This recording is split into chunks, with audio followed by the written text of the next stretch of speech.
Hello traders எல்லாருக்கும் வணக்கம். ரீசெண்டாக சில பல தீய சக்திகள் நம்மளோட கமெண்ட் செக்ஷனுக்கு கஷ்டப்பட்டு என்னெல்லாமோ ட்ரை பண்ணிட்டு இருக்காங்க நம்மளை டிஃபேம் பண்ணுறதுக்கு. நான் கமெண்ட்ஸ்லாம் டெலீட் பண்ணுறேன், நானும் ஒரு ஃப்ராடு அப்படி இப்படிங்கிற மாதிரிலாம் என்னெல்லாமோ கஷ்டப்பட்டு போய் சொல்லி ட்ரை பண்ணிட்டு இருக்காங்க நம்மளுக்கு கெட்ட பேர் உண்டாக்குறதுக்கு.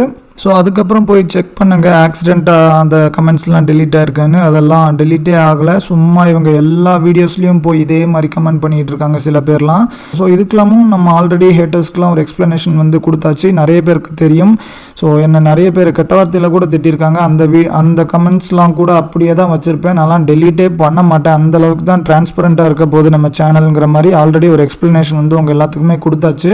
ஸோ இனிமேல் என்ன ஃப்ராடுன்னு ப்ரூவ் பண்ணுறதுக்கு வேறு ஏதாவது பெட்டரான ஐடியா ட்ரை பண்ணலாங்க. இந்த மாதிரி கேவலமான பொய்லாம் சொல்லிட்டு இருக்காதீங்க. கமெண்ட்ஸ்லாம் அளிக்கிறேன்னு சொன்னால் கூட சரி ஓகேன்னு மன்னிச்சு விட்டுலாங்க. ஆனால் நீ எல்லாம் ஃப்ராடு, நீலாம் ட்ரேடே எடுக்க மாட்ட, நீ எல்லாரையும் சொல்கிற, நீ பிஎன்எல் போடுறியா அப்படிங்கிற மாதிரிலாம் கேட்டுட்டு இருக்காங்க. ஸோ அதை நினச்சி தாங்க கொஞ்சம் சிரிக்கிறதா கோவப்படுறதானே சத்தியமாக புரியல. எனக்கு தெரிஞ்சு தமிழ்நாட்டிலேயே நானும் ஐடி ஜெகன் சாரும் மட்டும்தான் பிஎன்எல் ரிப்போர்ட் ரெகுலராக போட்டுக்கிட்டே இருக்கும். ஸோ நான் இப்போ யூடியூப்லாம் யாரையுமே ஃபாலோவே பண்ணுறது இல்லைங்க. ஸோ வேறு யாராவது போடுறாங்களான்னு எனக்கு தெரில. நான் பார்த்த டைம்லலாம் யாருமே போடல. இன்னி வரைக்கும் நானும் ஐடி ஜெகன் சாரும் மட்டும்தான் அப்டேட் பண்ணிட்டு இருக்கோம் ரெகுலராக. நான் சேனல் ஆரம்பித்து 1 இயர் ஆகுது. 1 இயருக்கும் நான் பிஎன்எல் ரிப்போர்ட் போட்டிருக்கேன். ஸோ எங்கள் 2 பேர் தவிர வேறு யாராவது ரெகுலராக பிஎன்எல் ரிப்போர்ட்லாம் எவ்ரி மந்த் போடுறாங்கன்னா அந்த சேனல் நேமை நீங்கள் கமெண்ட் செக்ஷனில் கமெண்ட் பண்ணலாம், ரெகுலராக யூடியூப்லாம் பார்க்குறவங்களுக்கு. ஸோ எனக்கு தெரியாததுனால நான் உங்ககிட்ட கேட்குறேங்க. தெரிஞ்சவங்க கண்டிப்பாக கமெண்ட் செக்ஷனில் கமெண்ட் பண்ணுங்கள், எவ்ரி மந்த் யாரெல்லாம் போடுறான்னு. ஸோ இது எனக்காண்டி இல்லைங்க, ஸோ மற்றவங்களுக்குலாம் தெரியணும், பிகினர்ஸ்க்குலாம் யூஸ்ஃபுல்லாக இருக்கும். ஸோ இதுதாங்க நம்மளை ஃப்ராடுன்னு ப்ரூவ் பண்ணுறதுக்கு இவங்க என்னெல்லாமோ ட்ரை பண்ணுறாங்க. சரி உருப்படியாக ட்ரை பண்ண வேண்டியதானே, நம்மளை பற்றி தெரிஞ்சுட்டு அதுக்கேற்ற மாதிரி ஏதாவது பேசணும். ஸோ பிஎன்எல் ரிப்போர்ட் நீ போடுறியாங்கிற மாதிரிலாம் கேட்டுட்டு இருந்தால் என்னங்க அர்த்தம்? நம்ம தான் ரெகுலராக போட்டுக்கிட்டே இருக்கோம். ஸோ நம்ம ஹிஸ்ட்ரி என்ன, நம்ம ஒரு வருஷமாக என்ன மாதிரிலாம் வீடியோஸ் போட்டுக்கிட்டு இருக்கோம், அதெல்லாம் எதுவுமே தெரியாமல் கடைசி ஒரு 15-20 வீடியோஸ்லாம் பார்த்துட்டு சும்மா கண்டமானி கமெண்ட் பண்ணிகிட்டு இருக்காங்க. ஸோ இதில் அவங்க ஏதோ ஒரு யூடியூபர் அப்படிங்கிற மாதிரி வேற சொல்லிக்கிட்டாங்க. ஸோ என்னோட கோர்ஸை அவங்களே ஜாயின் பண்ணிவிட்டு எவ்வளோ கேவலமாக இருக்குன்னு ப்ரூவ் பண்ணுறேன், அவங்க ரீஃபண்ட் வாங்கி காட்டுறாங்கிற மாதிரிலாம் சேலஞ்செலாம் விட்டுருக்காங்க. ஸோ அவங்க ஒரு யூடியூபர்னு சொன்னதுக்கப்புறம் தான் யாருன்னு கெஸ் பண்ண ஆரம்பித்தா சத்தியமாக எந்த ஐடியாவும் இல்லை. நம்ம 1-2 பேர்கிட்ட இடம் எழுத்து வச்சுருந்தா பரவாயில்ல, நிறைய பேர்கிட்ட எழுத்து வச்சுருக்கோமே. ஸோ யாராக இருக்கும் அப்படின்னு என்னால் கெஸ்ஸே பண்ண முடியல. ஸோ அந்த சேனல் ஓனர் சேனல் நேமும் ரிவீல் பண்ணல. ஸோ வேறு ஏதோ ஒரு அக்கௌண்ட்லேருந்து வேற கமெண்ட் பண்ணிக்கிட்டே இருக்காங்க. ஸோ இன்னும் சில பேர்லாம் டேய் நீலாம் என்ன பண்ணுற 2 to 3%ங்கிற, நானும் 5, 10, 15லாம் எடுத்துகிட்டு இருப்பேன் ஜாலியாக, நீ என்ன 2 to 3%லாம் எடுத்துகிட்டு ஓவராக பேசிக்கிட்டு இருக்க அப்படிங்கிற மாதிரிலாம் சில பேரும் பேசுகிறாங்க. இங்கே எல்லாருமே ஒரு 50,000 1 லட்சம் வச்சுக்கிட்டு 5-10% பண்ணுறதும், 80 லட்சம் வச்சுட்டு 5-10% பண்ணுறதும் ஒன்றுங்கிற மாதிரியே நினச்சிட்டு இருக்காங்க. இன்னும் நிறைய மக்களுக்கு அந்த புரிதல் வரவே மாட்டேங்குது. ஸோ அதனால் இதை பற்றி ஒரு டீட்டெயில் வீடியோ போடலாம்னு நினச்சிருக்காங்க. ஸோ முடிஞ்ச அளவுக்கு கூடிய சீக்கிரம் போடுறேன், அதை பற்றி எக்ஸ்பிளைன் பண்ணி. பரவாயில்லைங்க, அப்படியே அவங்க பெரிய கேபிட்டல் வச்சு 5-10% எடுத்தாலும் பரவாயில்ல, ரொம்ப சந்தோஷம்தான். உங்களால் அப்படி பண்ண முடியுதுன்னா பண்ணிக்கோங்க. நான் உண்மையிலே ரொம்ப ஹாப்பியாக தாங்க இருப்பேன், ஒரு ஆப்ஷன் செல்லரால் அப்படிலாம் பண்ண முடியுது அப்படின்னு. ஆனாலும் நீங்கள் இப்படி பண்ணுறீங்கிறதுனால போட்டி போட்டுட்டுலாம் நான் அப்படிலாம் பண்ண ட்ரை பண்ணவே மாட்டேன். ஸோ நம்ம இதெல்லாம் நம்ம பிகினிங்லேயே ஒரு வீடியோலாம் போட்டுட்டோம். இதுக்காண்டலாம் நம்ம ஷேவாக் மாதிரி இல்லை, டிராவிட் மாதிரி அப்படிங்கிற மாதிரிலாம் ஒரு வீடியோ போட்டிருந்தேன். நான் ஸ்லோ அண்ட் ஸ்டெடியாக தான் இருப்பேன், ஆனால் ரொம்ப நாள் இந்த கேமில் இருக்க போகிறேன் அப்படிங்கிற மாதிரி முடிவு பண்ணிட்டேன். டிராவிட் மாதிரி கடைசி வரை நான் இருப்பேங்க, ஷேவாக் மாதிரி நடுவில் அவுட் ஆகிட்டு போகணும்னு முடிவு பண்ணல, அக்ரெசிவாக ட்ரை பண்ணி. என் லைஃப்பில் உண்மையாகவே ஒரு 1 lakhக்கு மேலே என்னோட பேங்க் அக்கௌண்ட்டில் இருந்ததே கிடையாதுங்க. அவ்வளோ பெரிய காசை கூட நான் மொத்தமாக பார்த்ததே இல்லை. அப்படிப்பட்ட நான் ஒரு 50 lakhsல ஸ்டார்ட் பண்ணி இப்போ ஒரு 80 lakhs பக்கம் ஹேண்டில் பண்ணிட்டு இருக்கேன்னா அது எவ்வளோ பெரிய விஷயம்னு எனக்கு மட்டும்தாங்க தெரியும். ஸோ இதெல்லாம் சீன் போடுறதுக்கு சொல்லலைங்க. ஸோ எல்லாருக்குமே தெரியணும், புது சப்ஸ்கிரைபர்ஸ்லாம் நிறைய பேர் இருக்காங்க. நம்மளோட ட்ரேடிங் ஜேர்னி வீடியோஸ் நிறைய பேர் பார்க்கல, அதெல்லாம் பார்க்காதவங்க பார்த்துருங்க. நான் 3 பார்ட்டில் விட்டுருப்பேங்க. ஸோ ப்ளீஸ் டைம் கிடைக்கும் போது அதை போய் பாருங்கள். நான் வீடியோட லிங்க் இப்போ டிஸ்கிரிப்ஷனில் கொடுக்குறேன்.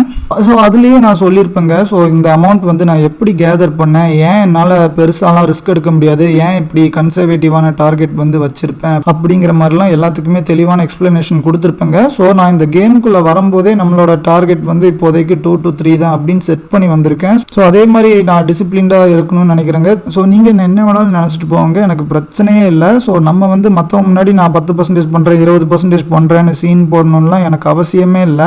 நான் நினச்சிருந்தா என் கேபிட்டல் வந்து வெறும் 20 லட்சம் 25 லட்சம்னு சொல்லிட்டு எவ்ரி மந்த் பிஎன்எல் ரிப்போர்ட் வந்து போட்டு காமிச்சிருக்கலாம். என்னோட பர்சன்டேஜ் வந்து 10% 20% அப்படிங்கிற மாதிரிலாம். ஸோ கேபிட்டலில் கம்மியாக சொல்லியிருந்தேன்னா ஆட்டோமேட்டிக்காக ரிட்டர்ன்ஸ் வந்து ரொம்ப கூட இருக்கிற மாதிரி காமிச்சிருக்கும். நான் நினச்சிருந்தா அப்படி கூட சொல்லி 10% எடுக்கிறேன் 20% எடுக்கிறேன் அப்படிங்கிற மாதிரி சொல்லி ஈஸியாக உங்கள் எல்லாத்தையுமே ஏமாற்றிருக்கலாம். நீங்கள் அத்தனை பேரும் கண்டிப்பாக நம்பியிருப்பீங்க. ஆனால் நம்ம ஒரு சேனலில் மட்டும்தான் நம்ம வந்து என்னோட கேபிட்டலையும் அந்த ஃபண்ட்ஸ்குள்ளெல்லாம் போய் அடிக்கடி காமிச்சிருக்கேன் முன்னாடிலாம். இந்த ஒரு சுச்சுவேஷன்லேயும் நான் வந்து மக்களை ஏமாற்றவும் மாட்டேன். ஸோ நான் வந்து 20% பண்ணுறேன் 30% பண்ணுறேன் அப்படிங்கிற மாதிரிலாம் சொல்லி உங்கள் எல்லாத்தையும் டெம்ப்ட் பண்ணி என்னோட கோர்ஸை வாங்க வைக்கிறதுக்கெலாம் நான் வந்து ப்ரொமோட்லாம் பண்ணவே மாட்டேங்க. ஸோ ஒரு டீசெண்டான ஒரு எக்ஸ்பெக்டேஷன் இருந்தால் மட்டும் என் கோர்ஸ் அட்டன் பண்ணுங்கள். ஸோ நீங்கள் பயங்கரமாக டபுள் பண்ணும் ட்ரிபிள் பண்ணுங்கிற மாதிரிலாம் எக்ஸ்பெக்டேஷன் வச்சுருந்தீங்கன்னா என் கோர்ஸ் ஜாயின் பண்ணாதீங்கிற மாதிரி கூட நான் ஒரு வீடியோலாம் போட்டிருந்தேங்க. ஸோ எனக்கு தெரிஞ்சு இந்த மாதிரிலாம் எந்த யூடியூபரும் பண்ணதில்லைன்னு நினைக்கிறேன். ஸோ நம்ம இவ்வளோ ஜென்வினாக பண்ண ட்ரை பண்ணிகிட்டு இருக்கும்போது தேவையில்லாமல் இந்த மாதிரி வந்து பேசிகிட்டு இருக்காதீங்க நெகட்டிவாக. ஏதாவது ஒரு நல்ல பாயிண்ட்டாக கொண்டு வாங்குங்க நம்மளை வந்து ஃப்ராடுன்னு சொல்லி ப்ரூவ் பண்ணுறதுக்கு. இப்போ ஜூன் மந்தோட ப்ராஃபிட் அண்ட் லாஸ் ரிப்போர்ட் வந்து பார்த்துடலாங்க. இது வந்து ஜூன் 1ஆம் தேதியிலேருந்து நம்மளுக்கு லாஸ்ட் டேட் வந்து வெட்னஸ்டேங்க 28th. ஸோ எப்போது மந்த்லி எக்ஸ்பைரி அன்றைக்கி நம்ம வந்து அக்கௌண்ட்ஸ்லாம் க்ளோஸ் பண்ணிடுவோம். ஸோ இந்த டைம் வந்து மந்த்லி எக்ஸ்பைரி வந்து 28th வந்து வந்துருச்சு, தேர்ஸ்டே லீவுங்கிறதுனால. ஸோ ஃப்ரைடே 30th நம்மளுக்கு வந்து ஜூலை சீரீஸ் வந்து ஸ்டார்ட் ஆகுதுங்க. ஸோ 28th வரை போட்டிருக்கேன். ஸோ 2.74 வந்து எடுத்திருக்கோம். சார்ஜஸ் அண்ட் டேக்ஸஸ் வந்து 15,000 தான், பரவாயில்லைங்க, ரொம்ப கம்மி. எப்போவுமே நம்ம கேபிட்டலுக்கு யூஸ்வலி 22 to 25 வரும். ரொம்ப கம்மியாக வந்தால் கூட 19, 20 வரும். இந்த டைம் 15 தான் வந்திருக்கு, கொஞ்சம் சந்தோஷமாக இருக்குது. ப்ரோக்கரேஜ் வந்து கொஞ்சம் கம்மி பண்ணியிருக்கோம். ஸோ 2.59 வந்து 80 lakhsக்கு போட்டால் 3.24% வந்து வந்திருக்குங்க. ஸோ நம்மளோட டார்கெட் வந்து 2 to 3, ஆனால் டார்கெட்டை லைட்டாக 0.5% வந்து தாண்டி முடிச்சிருக்கோம். ஸோ இதுக்கு மெயின் ரீசன் இந்த டைம் வந்து லக்கிலி நிறைய ஸ்டாக் ஆப்ஷன்ஸ் வந்து பயங்கரமாக ஒர்க் ஆயிருந்துச்சு. நான் இதில் பாதி ப்ராஃபிட் வந்து ஸ்டாக் ஆப்ஷன்ஸில் தான் எடுத்திருப்பேன் இந்த டைம். ஸோ இதுக்கு முன்னாடி எப்போவுமே இந்த அளவுக்கு ஸ்டாக் ஆப்ஷன்ஸில் பண்ணதே இல்லை. ஒரு 30,000-40,000 ரூபா பக்கம் ஸ்டாக் ஆப்ஷன்ஸில் வந்து எப்பவும் பண்ணுவேன். ஆனால் இந்த டைம் ஒரு 1.25 to 1.5 லட்சம் பக்கமே இந்த ஸ்டாக் ஆப்ஷன்ஸில் மட்டுமே இருந்து வந்திருக்கு. ஸோ அது வந்து பயங்கர அக்ரெசிவாக மூவ் ஆச்சு நிறைய ஸ்டாக்ஸ். ஆனால் இந்த மாதிரி எல்லா மந்த்துலாம் மூவ் ஆகும்னா கண்டிப்பாக சொல்லவே முடியாதுங்க. வருஷத்தில் ஏதோ ஒரு 3-4 மாதம் இந்த மாதிரி லக் இருந்தால் பயங்கரமாக எல்லா ஸ்டாக்ஸும் அக்ரெசிவாக மூவ் ஆகும். ஸோ மிச்ச டைம்லாம் கொஞ்சம் அப்படியே ரெஸ்ட் எடுத்து மெதுவாக தாங்க மூவ் ஆகும்.